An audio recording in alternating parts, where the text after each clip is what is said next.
여러분 안녕하십니까? 포항 MBC 뉴스데스크입니다.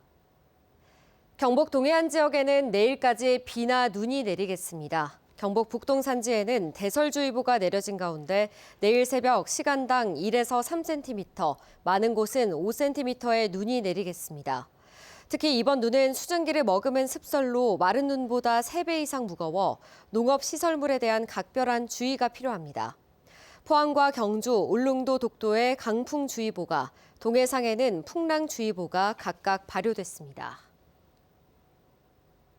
어제는 일제강점기 속에서도 자주독립의 의지를 알린 3.1절이었습니다. 정상 간 소통이 이어지며 한일 관계는 개선 국면을 보이고 있지만 독도 문제만큼은 여전히 냉각된 상태인데요. 일본 정부는 다케시마의 날 행사를 통해 독도에 대한 부당한 주장을 되풀이했고 우리 정부와 지자체는 강하게 항의했습니다. 이규설 기자가 보도합니다. 지난해 경주에서 열린 에이펙 정상회의, 한국과 일본 양국 정상은 두 손을 맞잡으며 친밀한 모습을 연출했습니다. 이어 올해 1월 이 대통령은 다카이치 총리의 고향인 일본 나라현을 방문해 정상회담을 하고 문화유적지인 호류지를 둘러보기도 했습니다. 이런 흐름 속에 이번 달에는 일본의 다카이치 사나에 총리가 우리나라를 방문해 이재명 대통령과의 정상회담을 추진하고 있습니다. 장소는 안동이 유력한 상황입니다. 저의 고향 경북 안동에서 한번 해보자고 제가 말씀드렸는데 총리께서도 좋은 의견이라고 하셔서 이처럼 한일 관계 전반에서는 점차 신뢰가 회복되는 분위기가 감지되고 있습니다. 하지만 독도 문제만큼은 상황이 다릅니다. 일본 정부는 지난 2월 22일 시마네형 마스에시에서 열린 이른바 다케시마의 날 행사에서 독도가 일본 고유 영토라며 한국이 불법 점거하고 있다는 주장을 되풀이했습니다. 행사를 앞두고 시마네 현청 지하 구내식당에서 다케시마 카레를 판매한 사실도 알려지며 논란이 일기도 했습니다. 우리 외교부는 대변인 성명을 통해 이 행사를 즉각 폐지할 것을 다시 한번 엄중히 촉구한다고 밝혔고 특히 독도와 인접한 울릉도에서는 일본의 반복되는 영유권 주장에 대해 반발이 거셌습니다. 대한민국의 주권과 영토권을 무시하고 역사적, 지리적, 국제법적으로도 명명백백한 대한민국 영토인 독도를 침탈하려는 침략 행위입니다. 울릉도에 내걸린 문구들은 독도 문제를 둘러싼 일본의 태도에 대해 지역 주민들이 얼마나 강하게 분노하고 있는지를 여실히 보여주고 있습니다. 한일 관계 개선의 흐름 속에서도 독도를 둘러싼 일본 정부의 억지 주장은 오늘도 변함없이 반복되고 있습니다. MBC 뉴스 이규설입니다. 어제 제107주년 3.1절을 맞아 포항 중앙동 일원에서는 여천 3.1 만세운동 재현 문화제 행사가 열렸습니다. 이 행사는 1919년 3월 11일과 12일 양일간 여천 장터에서 일어난 경북 최초의 만세운동을 기념하고 그 정신을 계승하기 위해 마련됐으며 당시 수천 명의 포항 시민들이 대한 독립 만세를 외치며 일제에 항거했던 뜨거운 현장을 재현했습니다. 포항 여천장터 3.1운동은 경북 지역 독립만세운동의 효시가 됐으나 그동안 여천 만세운동의 역사적 의의가 제대로 조명받지 못하고 있습니다. 일제가 마당 한복판에 철기를 내며 훼손했던 안동 임청각의 복원 사업이 이제 막바지 단계에 접어들었습니다. 80년 넘게 고택 앞을 가로막았던 옹벽이 사라진 자리에 조경과 편의시설이 들어서며 관람객 맞이 준비가 한창인데요. 임청각 보수와 주변 정비가 마무리된 데 이어 핵심 시설인 역사문화공유관도 오는 6월 완공을 앞두고 있습니다. 김경철 기자입니다. 80년 넘게 임청각 앞마당을 가로막고 있던 철제 방음벽이 망치질 몇 번에 힘없이 떨어져 나갑니다. 거대한 콘크리트 옹벽까지 걷어내자 1942년 철도 개통으로 훼손됐던 본래의 지형이 비로소 모습을 드러냅니다. 지난 2019년부터 총 사업비 280억 원이 투입된 임청각 복원 사업이 이제 막바지 단계에 접어들었습니다. 1519년 건립된 종택과 군자정 등 주요 문화유산은 보수를 마쳤고 산책로와 주차장 등 관람객 편의시설 정비도 완료됐습니다. 복원의 핵심인 역사문화공유관도 최근 건물 외형이 모두 갖춰졌습니다. 지하 2층, 지상 1층 규모의 이 공간은 박제된 유물 전시에서 벗어나 영상과 디지털 매체를 활용해 임청각이 거쳐온 역사의 흐름을 입체적으로 전달합니다. 현재는 영상 콘텐츠 보완 작업과 함께 내부 인테리어 추가 공사가 진행 중입니다. 시민들이 여기 와서 속주 선생님이 힘들게 독립운동을 하신 것들을 느끼고 우리 그 정신을 공유할 수 있도록 구성한 게 이 전시관의 목적이고요. 안동시는 이달 중 관련 인허가를 마무리하고 오는 6월부터 시범 운영을 시작해 8월 광복절 전 정식 개관할 계획입니다. 여기에 과거 문헌인 동호 해람을 토대로 한 제형 가옥 2동 건립 사업도 이달 중 착공해 내년까지 마무리될 예정입니다. 집을 팔고 재산을 모두 바쳐서 나라 찾기 위해서 독립운동을 했던 그런 데 대한 보답, 이렇게 잘 살아가고 있는 우리 대한민국이 해야 될 보답이 아닌가. 철길에 잘려나갔던 단절의 시간을 뒤로 하고 임청각이 본연의 모습으로 돌아가고 있습니다. MBC 뉴스 김경철입니다.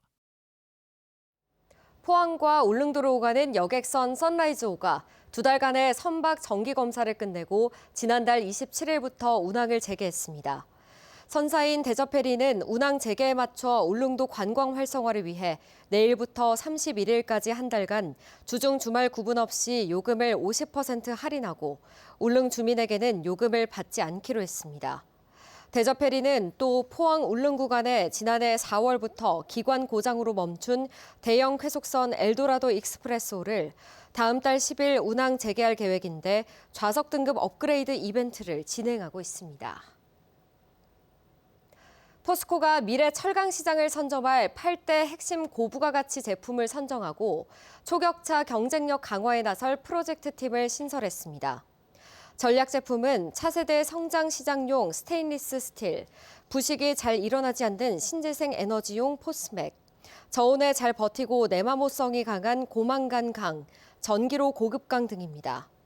각 제품을 책임질 8개 프로젝트 팀은 포항 광양제철소 직속으로 배치돼 연구 성과가 생산 공정에 즉시 적용되는 현장 중심으로 운영됩니다. 봄인가 싶었는데 갑자기 초여름 같았다가 다시 기온이 영하로 떨어지는 등 요즘 날씨가 참 변덕스럽습니다. 이런 날씨 때문에 농촌 들녘에서는 병해충 발생 시기가 빨라지는가 하면 밀도도 갑자기 높아질 수 있다는 우려가 나오고 있습니다. 보도에 서정원 기자입니다. 비닐 온실이 즐비한 경북 칠곡군의 들녘입니다. 온실 안엔 올해 초 아주 심기를 한 오이가 자라고 있습니다. 그런데 군데군데 아랫잎에 누렇게 변한 반점이 눈에 띕니다. 저온 다습한 환경에서 생기는 노균병인데 심각하진 않지만 발생 시기가 빨라졌습니다. 작년에는 한 수확하고 한 40일 넘어서 왔죠. 여기 살짝 왔는데 올해는 정식하고 한 20일 만에 왔으니까 좀 빨리 왔죠. 잎이 말리고 열매를 이상한 모양으로 변하게 하는 참먼지 응애도 빨리 나타나 방제에 더 신경 쓰고 있습니다. 이제 5월 정도 되면은 그때부터 활동을 이제 얘들이 하는데 제가 밭을 소독을 해도 이게 지금 제가 알기로 성주에도 참외 상당히 돌았다 그러더라고. 이게 이제 야들이 계절에 상관없이 지금 이제 나타나는 것 같아요. 지금. 봄인가 했는데 초여름 같았다가 다시 기온이 영하로 떨어지는 등 변덕스러운 날씨가 한몫한 것으로 보입니다. 온도 차이가 많이 나다 보니까 내부에 이제 이슬이 맺히는 그런 현상들이 나고 그에 따라서 뭐 노균병 같은 병들이 조금 다른 해보다 조금 일찍 발생한 것 같습니다. 현장 조사와 시료 채취 분석에서도 노균병이나 흰가루병, 응애류 발생이 여기저기서 확인되고 있습니다. 경북농업기술원은 아직은 심각한 수준은 아니지만 병해충의 밀도가 갑자기 높아질 수 있는 만큼 환기할 때 급격한 온도 변화가 생기지 않게 주의하는 등 온습도 관리를 잘해줄 것을 농가에 부탁했습니다. 최저 온도가 15도 이하로 떨어지지 않도록 이렇게 가온을 해주거나 또 뭐 이불을 덮어주거나 이런 관리를 철저하게 하는 게 굉장히 중요하고요. 또 이렇게 처음에 하옆에 병반이 보일 때 그런 잎을 빨리 따내서 제거하고 또 등록 약재를 앞뒷면 골고루 묻도록 이상 기후가 병해충의 발생과 확산조차도 종잡을 수 없게 만들고 있습니다. MBC 뉴스 서승훈입니다. 경상북도는 포항과 구미를 거점 지역으로 로봇 분야 국가 첨단 전략 산업 특화단지 지정을 신청했습니다. 경북도는 앞으로 포항과 구미 양대 거점을 휴머노이드 로봇 특화단지로 동반 육성해 지역 제조산업 구조를 혁신하고 미래 성장 기반을 마련한다는 방침입니다. 특화단지 지정은 상반기 검토평가, 오는 7월 국가첨단전략산업위원회 심의 의결을 거쳐 결정될 예정입니다.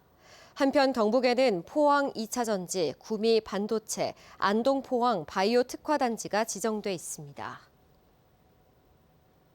오늘 오전 9시 50분쯤 경주시 천북면 자원 재활용 업체에서 불이 나 70대 남성 1명이 숨졌습니다. 또 오후 2시 15분쯤에는 경주시 건천읍 공장에서 40대 작업자가 이동하던 지게차에 치여 숨졌습니다. 이에 앞서 어젯밤 11시 반쯤 폐배터리 등이 보관된 경주시 조양동 고물상에서도 불이 나 비닐하우스 한 동이 모두 탔지만 다행히 인명피해는 없었습니다. 이철우 경북도지사가 대구 경북 행정통합의 조속한 추진을 촉구하며 정치권에 초당적 협조를 요청했습니다. 이 지사는 오늘 SNS를 통해 행정통합은 지금 멈출 수 없다고 밝히고 이재명 대통령의 5급 3특 국가균형발전 구상을 언급하며 준비된 지역부터 시작하자고 강조했습니다. 또 경북 북부권의 반대에 대해서는 어떤 정책도 100% 찬성을 받기 어렵다며 통합 이후 지역 내 균형발전 대책과 중앙정부의 지원이 필요하다고 덧붙였습니다. 포항시는 내일부터 3월분 포항사랑 상품권 230억 원을 10% 할인 판매합니다. 이번에 판매하는 상품권은 카드형 모바일 포항사랑 상품권입니다.